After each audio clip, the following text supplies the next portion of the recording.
Hi, I'm Charlie and this is Stevie and we are Chillin' Popcorn. Welcome to another Halloween Bad Movie Monday where we look at films that are bad, films that are so bad they're good, and bad films we like. We are starting it off, it's the start of October. It is, yeah. We are starting it off with My Bloody Valentine, released in 2009 and director Patrick Lussier. We will be dealing with film where he's been an editor of. Yes. And it stars Jensen Ackles, Jamie King, Kerr Smith, Betsy Rue, Edie Gathurgi, who is in Superman and X-Men First Class. Yes. Tom Atkins, who I know from Lethal Weapon more than anything. Kevin Tighe, Megan Boone, and Karen Baum. It's done on a budget of $15 million and $15 million and generated $100 million worldwide. I'd never seen it. This was the first time viewing for me. A little bit of trivia. A fly on the wall indicates that Valentine's Day is Saturday, 14th of February. That would mean the previous day is Friday the 13th, which stars Jared Padalecki. Yes. The 2009 one does. Yes. So this was actually released the same year as see, so you can literally, if you want to do a Friday the 13th, if you want to do a supernatural double bill of movies, there they are. With both stars. So you've got Friday the 13th remake and My Bloody Valentine, another remake. Of course, two remakes with two supernatural stars. Yeah. There was an episode of Supernatural titled My Bloody Valentine on Supernatural. Jensen Ackles. I think he's also in the season we were about to watch. Yeah. Jensen Ackles and his Supernatural co-star both appeared in remakes, which I just mentioned, and Jensen Ackles wears the same jacket in Supernatural, and you can't actually tell when you're looking at it. Yes. So My Bloody Valentine, first time watch for me on this one, and over to you. Okay, so first time I watched this with a couple of friends, and we just laughed through the whole thing. That's what I'll start with. You'll see why as we get deeper into the notes I've made. So you have the exposition at the start. Yeah. But the mind collapse and the guy going mad and killing everyone. It was the first 3D horror film using new 3D techniques. And it was supposed to be like the best horror film ever because of those techniques. But I think if you look, if you're looking at 3D, the best 3D, and it's the old school one. Get a hold of the Friday the 13th Blu-ray box set. Yes, and get the original. I'm talking about the new I'm just style. about horror 3D. Yeah, okay. Horror 3D, Friday the 13th Part 3D. It's on the Blu-ray box set, the original. Just need to get some more glasses. But you can actually tell you can tell when they were doing these horror films, when they go like this. Just wish this was in 3D, you could see me doing this. Yeah. But I just thought that was very off-putting. I mean, it's always the same thing when they do horror 3D films like this. Even Jaws 3D. Yeah. It's sort of like... It doesn't work very well, does it? Not when you watch it on a 2D screen. No. So the eye thing, sticking thing through the eye. Yeah, it pops out of the screen, they did something similar with a character in Friday the 13th Part 3D. They did, yeah. It's just that more fun. They do have another Friday the 13th reference with Jason. I can't remember who Jason was, but they have someone called Jason. Like you said, the CG is quite dodgy. It is dodgy. It's why practical effects are better. Yeah. House of Wax. Indeed. Which we will be doing coming next week. House of Wax. So shouldn't Jensen Ackles know what to do being Demon Chaser? Yes, he should have. Well, to be fair, this came out, like you said, the same year as the Friday remake with Jared Padalecki, and first time I saw that one, I was thinking, just find the body, salt and burn it. Yeah, but Jason's a survivalist in that remake. I know, but in this one he would know what to do. He would know what to do. He would know what to do, yeah. Yeah, especially considering after the start when it's supposed to be 10 years before and he looks like a wuss. That he actually... He actually looks, 10 years later, he actually does look more like Dean Winchester. Yeah, but it's kind of really weird seeing him playing the nice guy at the start rather than... and it just doesn't work. But when it goes into... It's kind of like... The problem is with wearing these supernatural costumes, you just think you're in a supernatural episode. Yeah. So there's the naked woman. Yeah, that's kind of like... Yeah, that's kind of like a selling point for teenage boys. Yeah, even though this was an 18. Yeah, but it was a selling point for teenage boys. Yeah, it was, and in the same kind of run of scenes, wouldn't Tom played by Jensen Ackles, hear the killings that are going on in the room next door. Yeah, but that's all revealed. Outside. That's all revealed later. Yeah. All revealed later, which I thought was first thing I said to Stevie when we watched this is predictable. It is predictable. You guessed it almost straight away, and then I kept saying no, it's not, or I wasn't commenting, and then you were just like, and then you changed your mind a little while. Yeah, because I thought it's too obvious. Yeah. Yeah.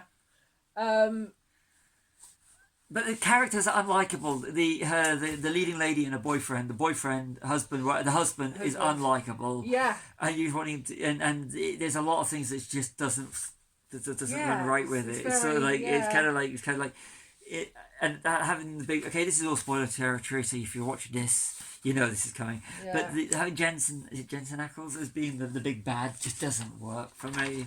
Yeah. It didn't, because he was the likable character in the he was the likable character, and turning him into the big bad really just didn't work for me. It didn't, and it would have made more sense if it was the husband. Axel. Yeah, that makes logical sense. It does, but having that it didn't work, and. Him being an unlikable character, Axel's not a very likable character, and it's the killing off of his bit on the side. Yeah, that didn't work for me. Well, it just doesn't work. No. And it's sort of like, how can you forgive him? Considering his wife was working with a girl, and there's a lot of that stuff that just didn't work in the story. Yeah. So they do have a very psycho style pull back zoom in, don't they, as well? Which that's quite good to see. Yeah, but it just doesn't work when it's a film like that. Yeah.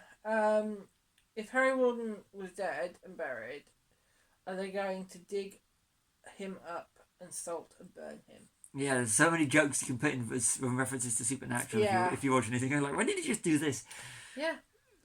We've covered that one. Mr. Terrific Meek Soldier Boy. Yes, that's one of the. It's so cool seeing Edie the way he is now, because he is absolutely brilliant in Superman. Yes. This is a question for anyone who's seen Supernatural. Do you think that this film would make a good Supernatural TV film or episode? What do you think? It would, if there was those two going after. They've already got the episode called Bloody Valentine, but if they had something similar sort of storyline, which to be fair they might do, I can't remember, so many in there, can't remember every single one. Make the big bad Supernatural not schizophrenic, then yes, you got a good story there. Yeah. You got The Cabin in the Woods. Yeah. Evil Dead. Yeah, and Friday the 13th. Groovy. Evil Dead never going to appear. Yes. None of them. No. None of them. Which remake do you prefer, this or Friday the 13th? Friday the 13th. Yeah. I think Friday the 13th. Yeah. Covering in Halloween Friday, we're actually going to cover the remake. Yeah. One of the... Oh, you said you got Scooby-Doo vibes. I did get Scooby-Doo vibes. I did when you try to guess who it is. Yeah. It's the owner of the hardware shop. No, it's the nice guy from the start who you're supposed to be rooting for. Yes. So you've got one of the deaths reminded Stevie of Hot Fuzz. Hot Fuzz, the bit where it's Sissy. When he gets impaled at the end of the movie. Yes. Hot Fuzz never going to appear on Bad Movie Monday. No. We can't even use any good quotes from Hot Fuzz. No, we can't. No. Yes, you said at times the lighting makes it look like a made-for-TV movie. The very Lost Boys sequel feel. It does. The industrial, the mine. Yeah. All that sort of thing as well. Yeah, and we've already covered one of the Lost Boys in the end of September's last one in September. Yes, go check it out. Yeah. The multiple personalities were very psycho. Yeah, there was very psycho. It's kind of like they've gone, we can do this. This worked in Psycho. It'll work for us. Yeah. Doesn't. It doesn't work, no. It doesn't. Jensen Ackles is no Norman Bates. No. He could have done. He's certainly better to look at than Norman Bates. Love you. Anyway, and the last thing I've got on here is, are they sequel baiting? They are I sequel can't baiting. remember what they use, but he gets away at the end. Oh, yeah, he gets away, yeah. Which is very... It reminded me of something else. Yeah. Where they do it all the time with horror. They do, yeah. House Wax, they sequel baited. Yeah, with the triplets, or they've got another brother. Yeah, but this one was having him get away was such a horror thing, so you can go and kill again and do it all over again in a sequel. But I'm surprised they didn't. We're making 100 million on a 15. I know. But like I said, me and my friends, we laughed through it. First time we saw it. Only time we saw it apart from watching it for this. So. And this is what I wanted to do. Because I don't tend to choose the films, do I? You tend to tell me what films we're doing, and then I'll say, actually, no, can we do this one instead? You make it sound sometimes we do, sometimes we don't. So, I mean, we do discuss them as well, but if you have any suggestions, let us know. And if we can find it? If we can find it, we'll do it. Yeah. If we've already done it, we'll just link in the video. Yeah, so... I mean, we've been doing these for how long now? Over a year. Couple of years? Yeah. So let's back over to this, ratings. Yeah. Ratings. I think it is a bad film. What do you think? It has a bad film, but it had potential. But I can't give it anything more than a bad film. I know what you mean. It's like I want to give it bad. It's not. So that's good, but it's not. No. It's just not. It's a bad film. It's a bad film with potential. It could have been done so well.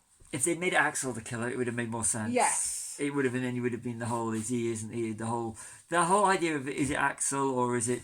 the fact that the killings happened 10 years after the original when Tom returned. And you find out he's been in a mental asylum for 7 years, and they say, and you don't believe, but he couldn't cope with... But there's no logic to it, but the whole idea of is it, isn't it? Is he the killer? Is he not the killer? Which one's the killer? If they played on that a little bit more and they changed who the killer was, that would have worked perfectly. Yes. But the whole it just didn't work the way it is because it just made no logical. There's no logic to this, which ultimately let the film down, other than the special effects, and it was the story wasn't. The characters are unlikable. You need to have characters, especially final girls or final guy. You need them to be likable, and there was. She was like character, but it just didn't work with, there's a lot of things about this movie that just didn't work for me. Yeah. So that's why I can't give it anything more than a bad movie. Okay, so yeah. So I've been Charlie, this has been Stevie, we're chilling popcorn, like and subscribe.